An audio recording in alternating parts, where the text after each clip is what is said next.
Oke baik, Assalamualaikum warahmatullahi wabarakatuh. Ya masih dengan Buana 79, salam semangat selalu untuk seluruh pelajar di Indonesia, baik dari Sabang sampai Merauke, dari Miangas hingga Pulau Rote. Nah, pada pertemuan kali ini saya akan coba bahas terkait soal uji kompetensi tahun 2022 tahun 2023. Tepatnya ini adalah soal uji kompetensi yang akan dilaksanakan atau yang digunakan untuk tahun 2023 tahun ini tepatnya. Nah, untuk membantu proses pembelajaran atau persiapan dalam menghadapi uji kompetensi tahun 2023 tahun ini, saya akan coba bahas terkait soal yang akan digunakan untuk uji kompetensi. Nah, di sini yang pertama saya akan coba bahas dulu untuk soal paket 2 ya, khususnya yang menggunakan metode FIFO di sini ya. Kalau kita lihat di sini terkait laporan keuangan yang berhubungan dengan soal paket 2 ini adalah soal atau perusahaan dari UD Buana ya. Dimana dari UD Buana sendiri terkait dengan kebijakan akuntansi bisa kita lihat di sini pada umumnya sama ya. Di sini kita lihat bahwa menggunakan sistem berpasangan sama seperti biasanya. Kemudian untuk terkait dengan pembeliannya ini PPN seperti biasa sama ada 10%. Kemudian termin di sini adalah 30, net 30 atau di sini ada denda juga ada 1%. Lalu terkait dengan pengeluaran kas, ini pengeluaran kas di atas 1 juta dilakukan dengan cek dan setiap pengeluaran kas di bawah 1 juta atau 1 juta akan dibayar dengan menggunakan dana kas kecil. Nah, sistem pencatatan kas kecil di sini menggunakan menggunakan metode dana tidak tetap atau menggunakan sistem fluktuasi. Artinya setiap pengeluaran kas kecil nanti akan kita catat di jurnal P3S atau jurnal kas kecil. Lalu kemudian di sini terkait penjualan ini sama ya seperti biasanya juga ada PPN 10% setiap adanya penjualan dikenakan PPN. Lalu untuk terminnya sendiri N/30 dan ada denda di sini jika ada keterlambatan membayar piutang. Lalu kemudian selanjutnya terkait dengan penilaian persediaan barang kita menggunakan sistem perpetual ya. Artinya sistem perpetual setiap adanya penjualan kita akan coba catat juga untuk harga pokok barang yang kita jual dengan menggunakan metode FIFO untuk penyusunan kartu persediaannya. Itu terkait informasi awal yang ada pada UD Buana. Di sini untuk daftar akunnya sendiri, kalau kita lihat di sini sudah disiapkan. Lalu ada daftar saldo untuk 30 November ya. Yang perlu diingatkan bahwa di sini untuk daftar saldo awalnya sendiri, di sini kalau kita lihat jumlahnya adalah 1.279.850. Ini setelah saya hitung, setelah saya cek ternyata debit dan kredit ini tidak balance ya. Di sini untuk mengimbangkan sisi debit dan kredit, di sini untuk yang raka drawing ini saya coba kurangi 50.000 ya. Jadi sehingga di sini nilainya adalah 350.000. Sehingga di sini jumlahnya akan sama dengan ini. Ya, sebelum saya tambahkan di sini masih 400, ini harusnya adalah 1.279.900. Sedangkan di sini 1.279.850. Ada selisih 50.000 di sini antara debit dan kredit. Sehingga untuk menyiasati antara debit dan kredit supaya seimbang, maka di sini untuk raka drawing ini saya kurangi 50.000 sehingga untuk raka drawing sendiri adalah 25.350. Oke, seperti itu kira-kira informasi awal. Kemudian untuk ada daftar customer kita. Di sini ada JBL dan seterusnya, kemudian data supplier ada PT Sahabat dan seterusnya. Dan di sini ada daftar saldo piutang dagang, daftar saldo utang dagang, dan terakhir ada persediaan barang dagang. Baru kita sampai pada dokumen transaksi. Nah, setelah kita sudah mengetahui untuk informasi awal dari perusahaan UD Buana ini, yang pertama kita akan coba masukkan ya, atau akan kita coba mulai untuk pencatatan dokumen transaksi ini. Baik, kita mulai untuk mempersingkat waktu. Di sini sudah saya siapkan untuk jurnal khususnya ya, ada purchase journal, sales journal dan seterusnya. Ini yang akan kita gunakan untuk mencatat setiap adanya dokumen transaksi. Oke, kita langsung saja. Ya, saya bagi dua seperti ini untuk mempermudah proses input dokumen transaksinya. Kita mulai dari pertama, yang harus kita lakukan sebelum kita menganalisis dokumen transaksi. Yang pertama adalah kita akan coba masukkan dulu untuk daftar saldo piutangnya ini. Dari JB Elek, Digital Elek, Maju Elek, dan Panen Elek. Kita masuk ke buku besar pembantu piutangnya di sini. Kita masukkan untuk daftar saldo awalnya. Kita masukkan di sini tanggalnya adalah tanggal 1, keterangannya adalah saldo awal ya. Kemudian di sini karena kita menginput data saldo, kita langsung ke kolom balance. Di sini 34.100. Untuk saldo piutang kita masukkan di sisi sebelah debit. Seperti itu. Lalu untuk Digital Elek kita juga masukkan di sini tanggal 1 sama informasinya seperti yang di awal tadi. Tanggal 1 saldo, kemudian kita masuk ke kolom balance. Di situ untuk Digital Elek adalah 28.600. Kita masukkan di sini. Dan kemudian untuk Maju Elek tanggal 1 sama kayak tadi ya. Kita masukkan di sisi sebelah debit untuk di kolom balance-nya. Untuk Maju Elek adalah 19.800, dan yang terakhir untuk Panen Elek ini adalah nilainya untuk saldo awal piutangnya adalah 3.300. Kita masukkan di sini. Oke, itu untuk daftar saldo piutang. Kemudian selanjutnya kita masukkan daftar saldo utang dagang. Kita masuk ke buku besar pembantu utang atau subsidiary ledger account payable.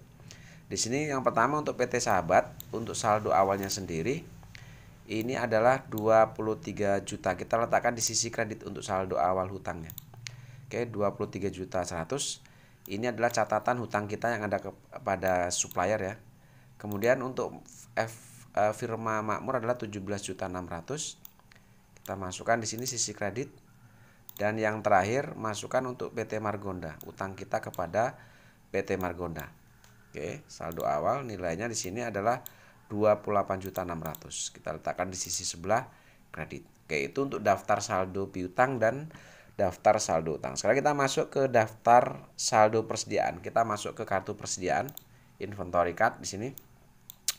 Yang pertama kita akan coba masukkan untuk yang HP Pavilion ini. Kita punya jumlah persediaan adalah 20 unit. Kita masukkan ke kolom saldo ya. Kita masukkan di sini tanggalnya dulu, tanggal 1. Oke, keterangannya adalah saldo awal di sini. Oke, karena saldo kita masuk kolom balance. Jumlahnya di sini 20 unit ya. Dengan harga pokoknya adalah 16 juta, sehingga nilai persediaannya di situ kita lihat adalah 320 juta. Oke, itu untuk HP Pavilion. Sekarang kita masuk ke kartu persediaan yang Dell Inspiron, seperti yang ini. Oke, sama seperti tadi kita masukkan tanggalnya. Ini dianggap sebagai saldo tanggal 1. Lalu kita masuk ke kolom balance. Di sini untuk Dell Inspiron itu nilai atau persediaan awal adalah 16 unit dengan harga pokoknya di situ 12.500, sehingga total nilai persediaan untuk saldo awal adalah 200 juta. Oke, itu untuk informasi saldo awal. Oke, sekarang setelah saldo awal tadi kita masukkan ke masing-masing buku saldonya, kita sekarang masuk ke dokumen transaksi nomor 1. Oke, untuk dokumen transaksi nomor 1, di sini kita lihat ada bukti pengeluaran kas. Ya, ada bukti pengeluaran kas. Keterangannya di sini adalah untuk pembayaran gaji karyawan bulan November. Kita mengeluarkan 2.500.000. Nah, adanya bukti pengeluaran kas ini akan kita catat di jurnal pengeluaran kas. Kita masuk ke cash payment journal di sini ya. Oke, cara menginputnya atau masukannya, kita masukkan tanggalnya di sini, kita lihat tanggal 1. Oke, kemudian nomor buktinya adalah BKK 12 step 1. Keterangannya di sini kita lihat pembayaran gaji karyawan bulan November. Oke, sekarang kita masuk ke kolom sisi sebelah kredit ya. Kita mulai dari kredit untuk pengeluaran kas. Di sini kita mengeluarkan kas itu 2.500.000. Kita masukkan di sini. Langsung kolom di sisi kredit kita masukkan kolom cash in bank 2.500.000. Lalu kita masuk sisi debit. Di sini kita mengeluarkan 2.500.000, keterangannya untuk membayar gaji karyawan. Di sisi debit itu ada kolom account payable. Artinya ini untuk kolom account payable ini adalah khusus untuk mencatat jika pengeluaran kas kita itu untuk membayar utang dagang. Nah, di sini transaksi dokumen nomor 1 ini untuk membayar gaji karyawan. Artinya bukan membayar utang dagang. Nah, karena bukan membayar utang dagang, kita masukkan di kolom order sisi debit. Dengan kolom akun di sini kita gunakan yang terkait dengan pembayaran gaji karyawan, kita akan gunakan akun expense payable. Lalu expense payable sendiri kode akunnya adalah 21200, totalnya 2.500.000. 500. Oke, seperti ini caranya untuk mencatat adanya pengeluaran kas jika untuk membayar gaji karyawan dan bukan untuk membayar utang dagang. Oke, kita masuk dokumen nomor 2. Di sini ada voucher kas kecil, artinya voucher itu adalah pengeluaran untuk petty cash. Jadi kita mengeluarkan kas kecil. Di sini keterangannya adalah untuk membuat atau untuk membayar pembuatan brosur perusahaan untuk keperluan iklan. Nah, setiap adanya voucher, ini akan kita catat di jurnal kas kecil atau jurnal petty cash.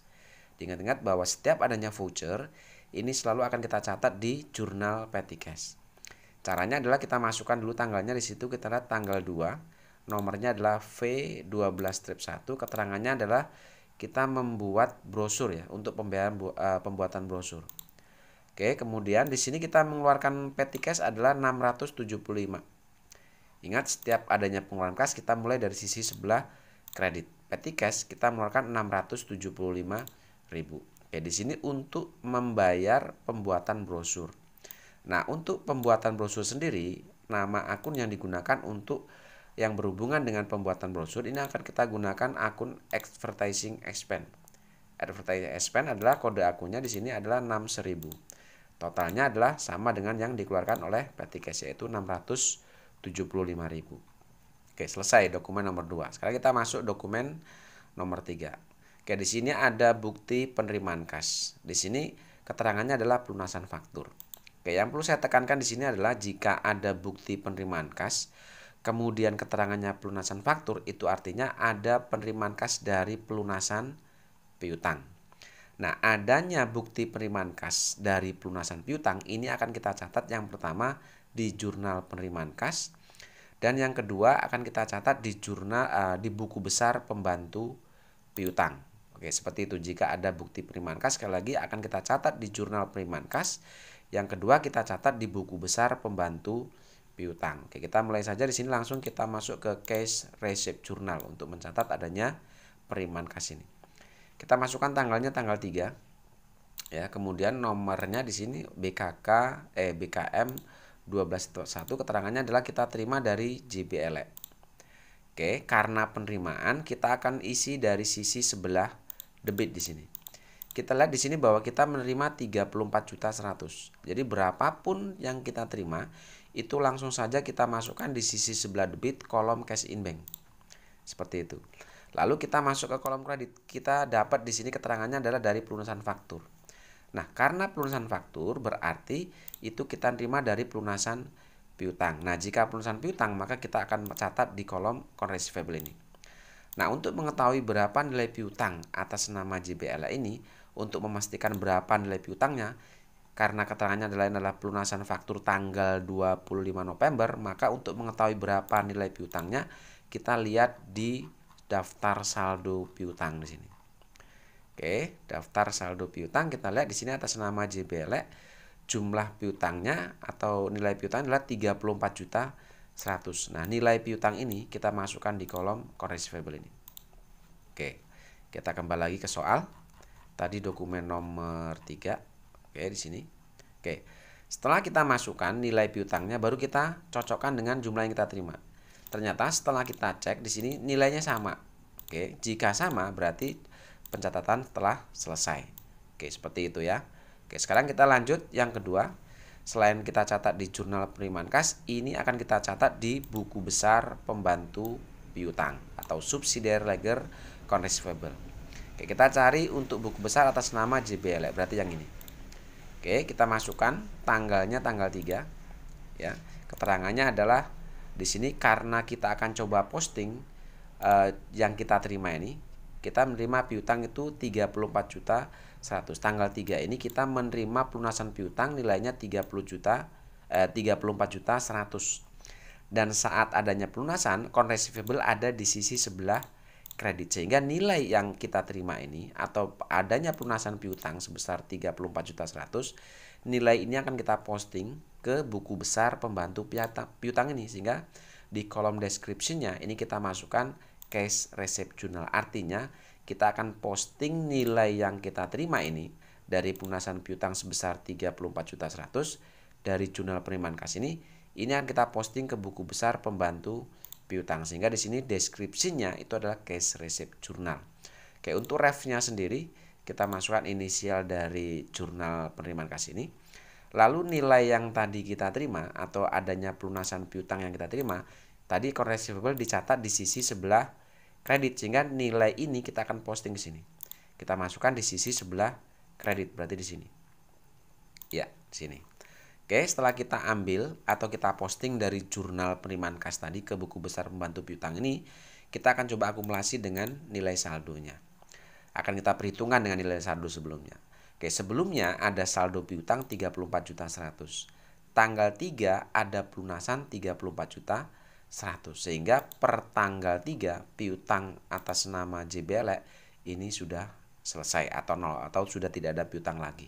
Karena sudah ada pelunasan di tanggal 3 ya. Debit ketemu kredit, sehingga di sini karena statusnya dia beda posisi, sama halnya debit ini dikurangi dengan kredit sehingga hasilnya 0. Itu kalau cara memahami cara yang lain seperti itu. Oke, selesai untuk dokumen transaksi nomor 3 ya. Saya ulang lagi. Jika ada bukti penerimaan kemudian keterangannya adalah pelunasan faktur, itu artinya kita menerima uang dari pelunasan piutang. Dan ini akan kita catat di jurnal penerimaan kas, dan yang kedua kita catat di buku besar pembantu piutang. Oke, sekarang kita masuk dokumen transaksi nomor 4. Oke, kembali di sini ada voucher kas kecil. Setiap adanya voucher kita selalu akan catat di jurnal petty cash ya. Jadi semua voucher itu akan kita catat di petty cash. Oke, kita masukkan tanggalnya. Tanggal 4. Oke, nomornya adalah V12-2. Keterangannya di sini untuk rekening listrik bulan November. Oke, untuk rekening listrik bulan November. Oke. Nah, untuk rekening listrik bulan November ini karena statusnya listrik, artinya setiap listrik selalu dibayar di pertengahan bulan setelahnya. Artinya walaupun ini keterangannya adalah rekening listrik bulan November, tetap ini dianggap sebagai beban listrik ya. Jadi pencatatannya sebagai beban listrik di sini. Maka di kolom akun di sini nanti kita gunakan akun beban listrik. Kita masuk dulu dari petty cash. Di sini kita mengeluarkan 975.000 ya. Ya, seperti ini. Oke, totalnya di sini untuk kita masuk di sisi debit dulu. 975.000 ini kita gunakan untuk membayar beban listrik ya. Kita lihat di bawah akun beban listrik ini.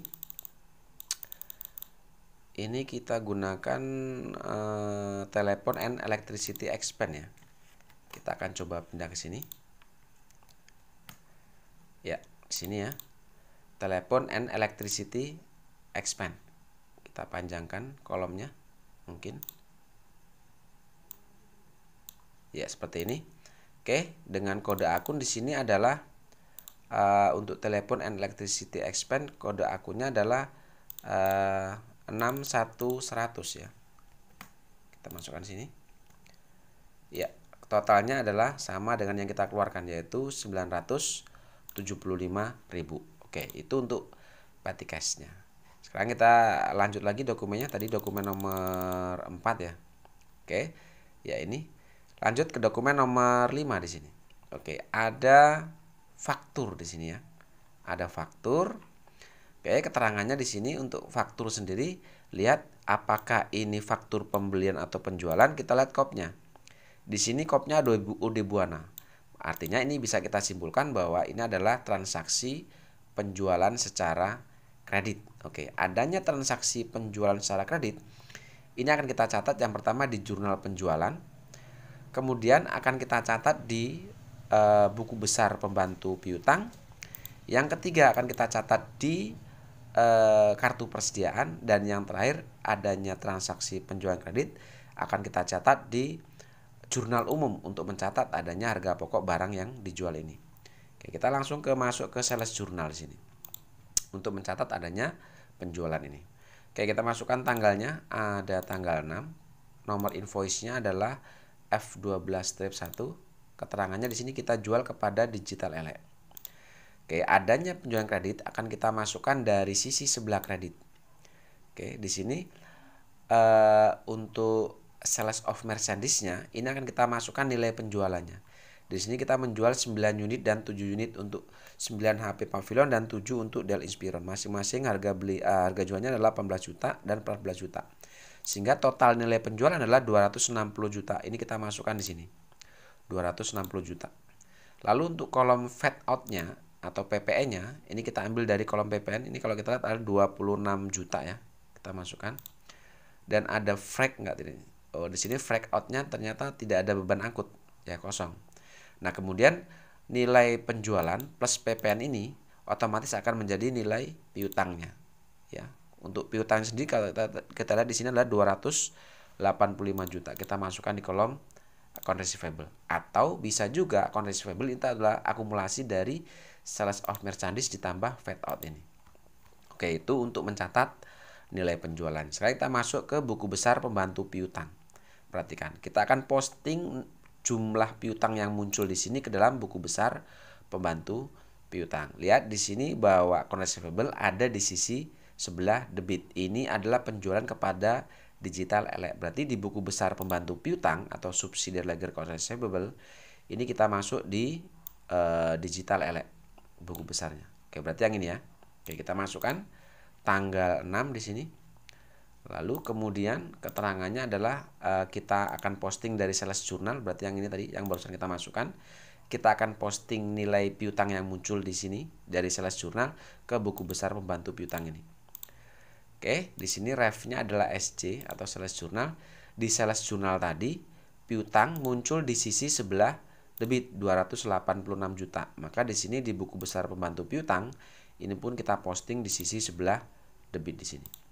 Oke, setelah kita posting yang dari sales journal tadi, kita akan masuk ke kolom saldo. Ya, sebelumnya ada saldo piutang itu 28.600. Tanggal 6 itu muncul piutang lagi dari transaksi penjualan ini secara kredit. Otomatis di sini debit ketemu debit, sehingga ini kita jumlahkan. 28.600 ditambah 286 juta. Sehingga nilai piutang per tanggal 6 atas nama Digital Elect itu adalah 314.600. Oke, itu pencatatan atas nilai piutang yang muncul di sini. Lalu yang ketiga, ini akan kita catat di kartu persediaan. Kita masuk ke inventory card. Oke, di sini kita lihat bahwa tanggal 6 kita menjual 9 unit untuk HP Pavilion dan 7 unit untuk Dell Inspiron. Kita mulai dari yang HP Pavilion untuk inventory card-nya. Kita mulai dari HP Pavilion, berarti yang ini ya. Oke. Kita masukkan tanggalnya tanggal 6. Oke, invoice-nya adalah F12 tip 1, keterangannya kita jual kepada Digital Elect. Oke, karena ini penjualan, maka kita masuk ke kolom out. Ya, kita masuk ke kolom out di sini. Oke, di sini kita jual 9 unit. Ya, kita masukkan di kolom unit adalah 9 unit. Harga pokok yang barang yang kita jual, kita lihat di sini. Di persediaan barang kita, harga pokoknya adalah 16 juta. Sehingga barang yang kita jual 9 unit ini untuk kolom price-nya kita mengikuti harga pokok yang ada di persediaan. Berarti di sini adalah 16 juta. Sehingga total harga pokok barang yang kita jual untuk 9 unit adalah 144 juta. Oke, sekarang kita masuk ke kolom saldonya sekarang. Sebelumnya ada nilai persediaan jumlahnya 20, kemudian dijual 9. Sehingga per tanggal 6 jumlah persediaan kita sekarang menjadi 11 unit dengan harga pokok masih 16 juta, sehingga total nilai persediaan untuk HP Pavilion sekarang menjadi 176 juta. Oke, itu untuk 9 unit HP Pavilion. Sekarang kita masukkan untuk yang penjualan 7 unit dari Dell Inspiron. Kita masuk ke kartu persediaannya Dell Inspiron. Oke, untuk Dell Inspiron sendiri kita jual 6 unit dengan nomor faktur sama, keterangannya adalah Digital Elect. Oke, kita tanggal 6 ya. Oke, di sini kita jual 7. Oke, kita masuk ke kolom out karena penjualan. Oke, di sini kita menjual 7 unit. Kita masukkan di kolom unit ini 7 unit. Harga pokok untuk yang Dell Inspiron kita lihat di kolom balance ini. Ya, sebelumnya untuk harga pokok persediaan yang kita jual itu adalah 12.500. Berarti kita masukkan kolom price 12.500. Sehingga total harga pokok barang yang kita jual untuk 7 unit itu adalah 87.500. Oke, sekarang kita masuk ke kolom balance-nya atau nilai saldo persediaannya. Sebelumnya ada persediaan 16 unit, dijual 7, sehingga per tanggal 6 sekarang menjadi 9 unit dengan harga pokoknya 12.500, sehingga nilai persediaan barang dagangan kita sekarang menjadi 187.500. Oke, itu pencatatan jika ada transaksi penjualan secara kredit. Yang pertama tadi kita kita catat di sales journal, kemudian kita posting dari sales journal hasil munculnya piutang tadi ke buku besar pembantu piutang. Yang ketiga kita catat di kartu persediaan, dan yang terakhir adanya penjualan kredit ini akan kita catat di jurnal umum untuk mencatat harga pokok barang yang kita jual ini. Oke.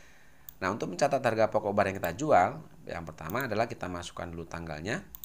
Invoice-nya adalah F12-1. Jurnal untuk mencatat adanya barang yang kita jual atau harga pokok itu adalah cost of goods sold pada merchandise inventory.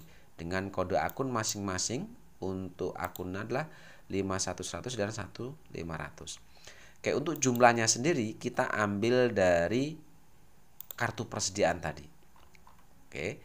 Jadi untuk yang 6 unit, untuk yang 9 unit barang yang kita jual, untuk yang HP Pavilion itu kita lihat harga pokok barang yang kita jual 9 unit ini adalah 144 juta. Sedangkan untuk yang Dell Inspiron untuk yang 7 unit itu harga pokoknya adalah 87 juta 500. Sehingga ini kita jumlahkan 87 juta 500 ditambah dengan 144 juta. Setelah saya hitung ya di jurnal, ini dapat nilainya untuk debit dan kreditnya itu adalah 231 juta 500. Oke, sekarang kita masuk ke dokumen transaksi selanjutnya, yaitu dokumen nomor 6. Ya, itu tadi untuk mencatat harga pokok barang yang dijual seperti itu ya. Oke, sekarang kita masuk dokumen transaksi nomor 6. Ada bukti pengeluaran kas. Ya, kembali ada bukti pengeluaran kas. Di sini keterangannya adalah pelunasan faktur. Oke, sekali lagi jika ada pelunasan faktur, di sini bukti pengeluaran kas, maka ini bisa disimpulkan ini adalah pengeluaran kas untuk membayar utang dagang. Oke, adanya pengeluaran kas untuk membayar utang dagang ini akan kita catat yang pertama di jurnal pengeluaran kas, yang kedua ini akan kita catat di buku besar pembantu utang. Oke, kita masuk ke jurnal pengeluaran kas atau cash payment journal. Kita masukkan dulu tanggalnya, ya, nomor faktur dan keterangannya di sini. Ya, kita lihat di sini. Kita membayar kepada PT Margonda, nomor buktinya adalah BKK 12-2. Oke. Yang pertama di sini kita mengeluarkan uang 28.600.000. Maka kita langsung ke kolom kredit ya, sisi kredit, kolom cash in bank. Berapapun yang kita keluarkan, sekali lagi kita langsung masukkan di sini di kolom cash in bank. Di sini kita mengeluarkan 28.600.000. Oke, keterangannya di sini untuk pelunasan faktur, artinya kita membayar hutang dagang. Oke. Karena membayar utang dagang, maka kita fokus kolom account payable, sisi debit. Nah, untuk memastikan berapa nilai utang dagang kita kepada PT Margonda, di sini kita lihat bahwa ini adalah pelunasan faktur tanggal 28 November. Nah, untuk mengetahui berapa nilai utang dagang kita cari atau kita lihat di buku besar pembantu utang atas nama PT Margonda di sini. Oke, di sini kepada PT Margonda kita mempunyai utang itu 28.600.000. Nah, nilai ini kita masukkan di kolom account payable di sini. Oke. Nah, setelah kita masukkan baru kita cross check dengan uang yang kita keluarkan. Oke, setelah kita cross check ternyata di sini sama hasilnya. Ya, sama berapa yang kita keluarkan sama dengan nilai hutang dagang kita. Oke, jika sudah sama artinya sudah selesai pencatatannya. Oke, sekarang kita masuk ke soal kembali tadi dokumen nomor 6. Ya, yang ini ya. Oke, yang ini. Oke, setelah kita catat di jurnal pengeluaran kas, ini akan kita catat juga di buku besar pembantu utang. Nah, pada saat pelunasan utang di sini, account payable ada di sisi sebelah debit. Nah, adanya pelunasan utang ini otomatis akan kita catat atau akan kita posting ini ke buku besar pembantu utang. Oke, kita masuk ke subsidiary ledger account payable di sini. Oke, kita cari untuk buku besar PT Margonda. Oke, kita masukkan tanggalnya, terjadi pelunasannya adalah tanggal 6, keterangannya adalah kita ambil dari sini. Oke, cash payment journal ini kita akan coba posting nilai ini 28.600.000 yang muncul di jurnal pengeluaran kas ini. Oke, kita masuk di sini. Oke, keterangannya cash payment journal, ref-nya adalah CPJ. Oke, baru kita posting nilai yang muncul atau piutang yang dilunasi di jurnal pengeluaran kas tadi. Kita lihat di sini untuk account payable di sisi sebelah debit ya, sehingga nilai 28.600.000 yang muncul di jurnal pengeluaran kas di sisi debit ini kita posting di buku besar pembantu utang juga di sisi sebelah debit di sini. Oke. Lalu kita masuk ke kolom saldo. Sebelumnya ada saldo sisi kredit 28.600. Tanggal 6 ada pelunasan. Utang dagang ada di sisi debit. Debit ketemu kredit, nilainya sama, sehingga per tanggal 6 utang kepada PT Margoda itu selesai, artinya sudah lunas. Oke, itu dokumen nomor 6, bukti pengeluaran kas untuk membayar utang dagang. Kita catat di jurnal pengeluaran kas dan buku besar pembantu utang. Oke, sekarang kita masuk ke dokumen nomor 7. Untuk dokumen nomor 7, di sini kita lihat ada nota kredit. Bahwa nota kredit itu adalah retur ya. Bukti transaksi retur itu adalah nota kredit. Nah, apakah itu retur penjualan atau retur pembelian? Kita lihat kopnya. Di sini kita lihat kopnya UD Buana. Artinya ini bisa kita simpulkan ini adalah retur penjualan. Kalau kita lihat ini adalah retur penjualan dari transaksi tanggal 6. Berarti transaksi yang dokumen nomor 5 tadi, berarti yang ini. Tanggal 6 kita ada penjualan kepada Digital Ele, kemudian di tanggal 7 begitu barang diterima, ternyata ada beberapa barang yang tidak sesuai pesanan, sehingga tanggal 7 ini ada yang dikembalikan kepada kita oleh Digital Ele, yaitu 2 unit untuk HP Pavilion dan 1 unit untuk Dell Inspiron. Adanya transaksi retur penjualan yang pertama ini akan kita catat di kartu persediaan ya. Kemudian yang kedua ini akan kita catat di jurnal umum, dan yang ketiga akan kita catat di buku besar pembantu piutang. Otomatis adanya retur pembelian, retur penjualan itu akan mengurangi nilai piutang dagang. Oke. Sekarang yang pertama kita langsung ini akan kita catat di kartu persediaan terlebih dahulu. Kita masuk ke inventory card. Oke, di sini kita mulai dari HP Pavilion. Di sini HP Pavilion dikembalikan 2 unit ya. Oke, kita masukkan dulu tanggalnya, tanggal 7.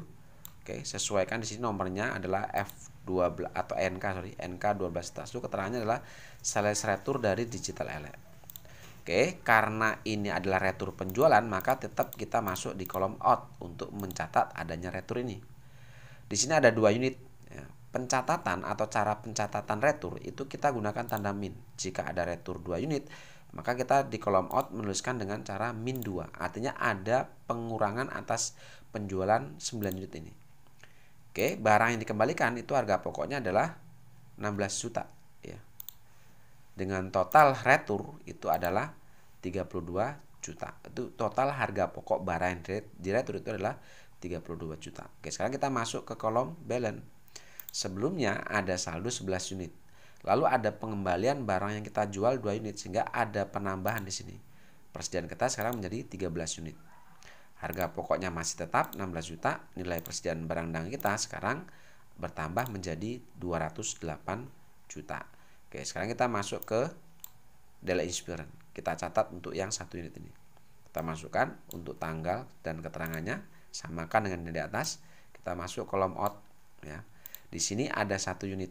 Berarti kita gunakan min 1, adanya retur penjualan. Harga pokok barang yang dikembalikan itu adalah 12.500.000, sehingga total harga pokoknya itu adalah 12.500.000 untuk 1 unit. Oke, itu yang untuk yang 1 unit. Sekarang kita masuk kolom saldonya.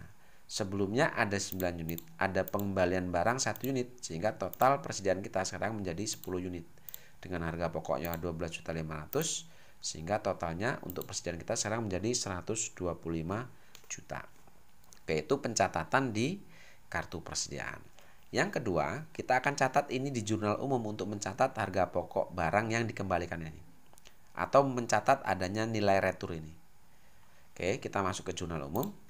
Yang pertama, adanya retur penjualan, ini akan kita buat 2 jurnal. Jurnal yang pertama untuk mencatat nilai retur ini, jurnal yang kedua untuk mencatat harga pokok barang yang diretur.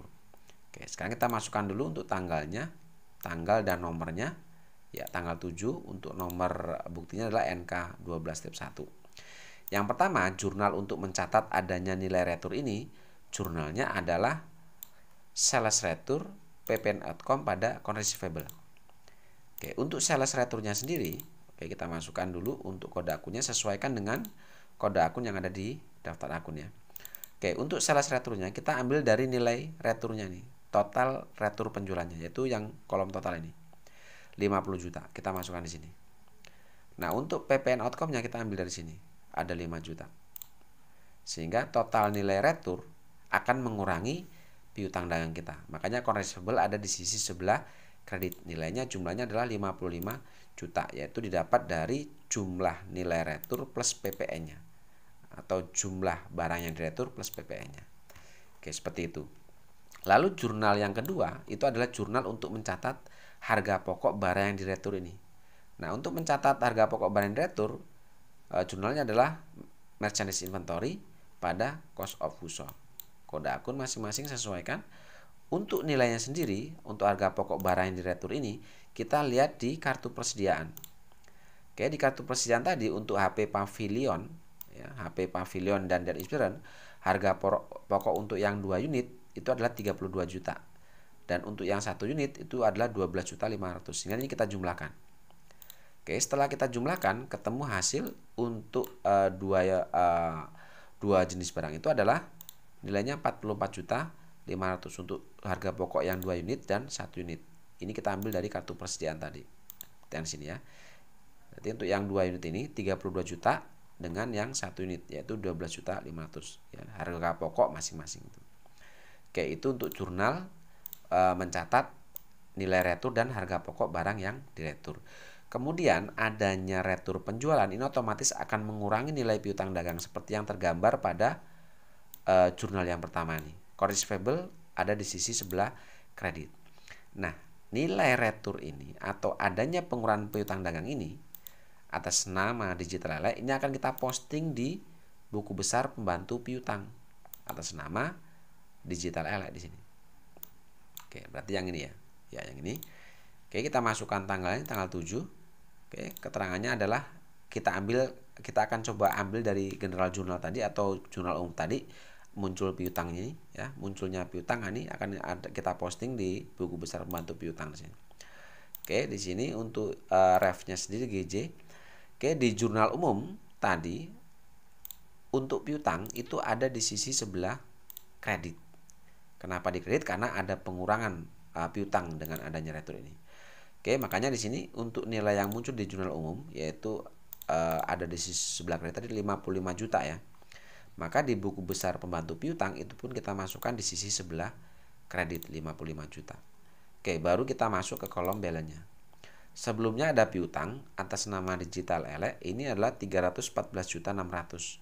Kemudian tanggal 7 ada retur nilainya 55 juta 55 juta ya. Sehingga otomatis di sini debit ketemu kredit, saldo piutang sebelumnya dikurangi dengan adanya retur ini ya. Pengurangan piutang adanya retur ini 55 juta. Sehingga sekarang saldo piutang kepada Digital Lele sekarang menjadi 259.600. Oke. Itu pencatatan jika adanya retur penjualan. Kita catat yang pertama tadi di kartu persediaan, kemudian yang kedua kita catat di jurnal umum, dan yang ketiga kita catat di buku besar pembantu piutang. Sekarang kita lanjut ke dokumen nomor 8. Oke, ada voucher ya. Selalu kalau ada voucher kita langsung masuk ke petty cash. Kita langsung masukkan di sini. Tanggalnya di sini tanggal 9. Oke, nomor vouchernya adalah V12-3. Keterangannya adalah untuk pembelian perlengkapan toko. Oke, di situ kita lihat petty cash dikeluarkan jumlahnya adalah 900.000. Kita masukkan di kolom petty cash. Lalu kita masuk ke sisi sebelah kredit di sini. Debit, sorry. Debit ya. Oke, di sini untuk debit sendiri, untuk nama akun yang kita gunakan untuk pembelian perlengkapan, kita gunakan store supplies. Oke, dengan kode akun di sini adalah 1/1600, nilainya adalah 900.000. Oke, itu untuk dokumen nomor 8. Cukup mudah ya. Kita masuk ke dokumen nomor 9. Ada bukti pengeluaran kas kembali.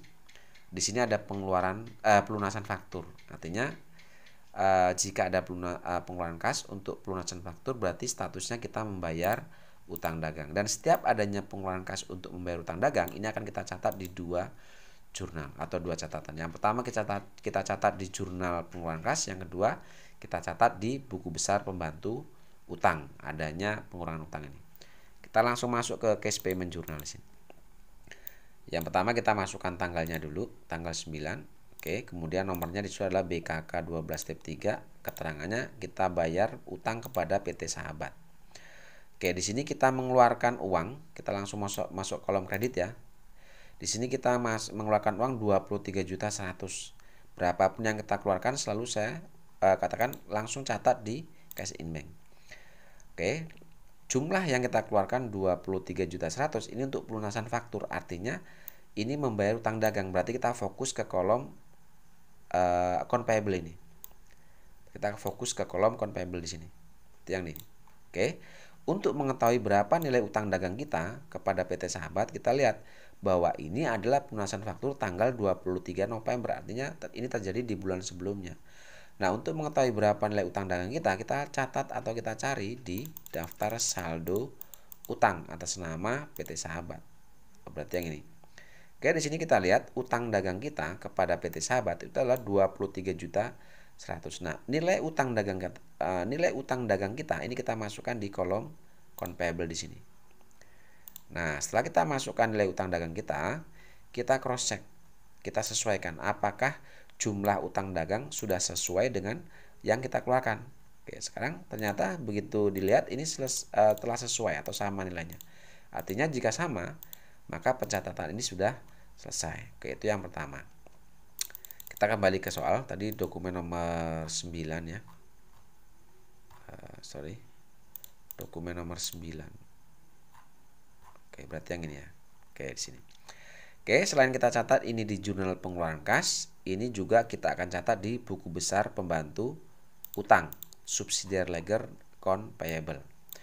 Oke, pada saat kita mengeluarkan kas untuk membayar utang dagang kepada PT Sahabat, di sini kita lihat bahwa di sini posisi utang dagang ada di sisi sebelah debit, nilainya 23.100.000. Nah, nilai yang kita lunasi, nilai utang dagang yang kita lunasi ini akan kita posting ke buku besar pembantu utang ini atas nama PT Sahabat.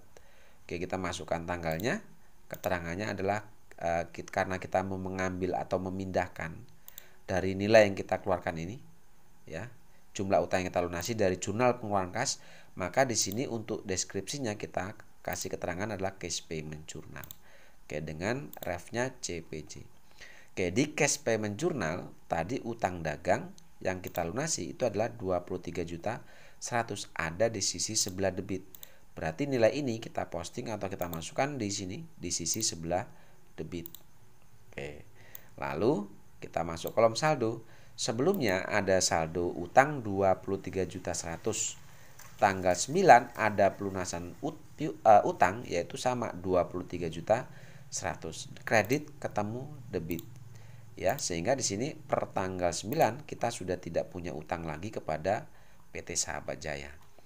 Oke, itu dokumen nomor 9 selesai. Sekarang kita lanjut ke dokumen nomor 10.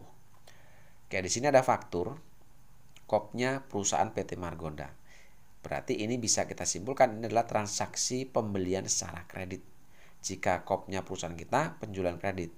Tetapi jika perusahaan orang lain kopnya ini artinya adalah faktur pembelian atau transaksi pembelian secara kredit. Oke, adanya pembelian secara kredit ini akan kita catat yang pertama di jurnal pembelian, yang kedua kita catat di kartu persediaan, dan yang ketiga kita catat di buku besar pembantu utang. Oke, sekarang kita masuk ke purchase journal atau jurnal pembelian. Oke, yang pertama kita masukkan dulu tanggal dan nomornya. Ya, di sini kita lihat tanggalnya tanggal 10 nomor F05. Kemudian untuk keterangannya kita masukkan untuk PT Margonda atau supplier kita. Kita membeli kepada PT Margonda. Oke, atas adanya pembelian kredit ini yang pertama kita akan catat dari sisi sebelah kredit. Mulai dari kolom merchandise inventory. Nah, untuk kolom merchandise inventory ini kita ambil nilai pembelian atau jumlah pembelian. Di sini kita membeli 11 unit dan 10 unit.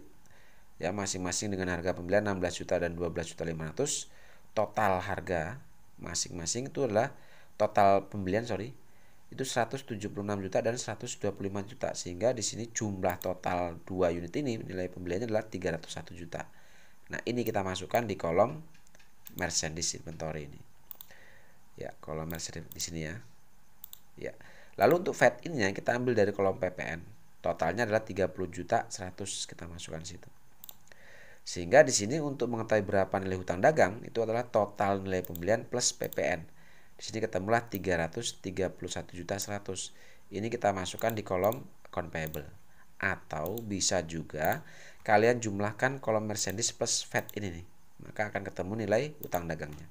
Oke, itu yang pertama. Nah, setelah kita catat di jurnal pembelian, adanya pembelian kredit, ini akan memunculkan hutang dagang. Adanya hutang dagang yang muncul kepada PT Margonda, ini akan kita catat atau akan kita posting di buku besar pembantu utang atau subsidiary ledger account payable.